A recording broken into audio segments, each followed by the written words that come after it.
Yo. Ah, Ano ba yung tao?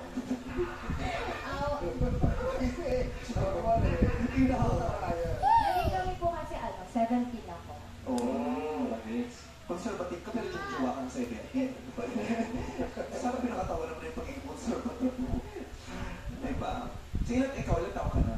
11 ka nun, di ba? 18 po. 18 po ako na. 18. Apo. Kasi yung mahalaga, nagbago naman na yung pagtitiwala niya, yung kanyang paniniwala. Oo, lahat yung paniniwala yung simula na may mga pinanggagalingan kasi yung mga paniniwala natin base sa mga naranasan natin, sa influensya ng paligid, influensya ng pamilya. Pero pag nag-mature ka na, nagkakaroon ka na ng tamang mga prinsipyo na na-align mo sa kung ano sa paniniwala mong tama. Na may naniniwala siya na dapat may kalayaan naman yung girlfriend ko paano niya i-express sa kanya.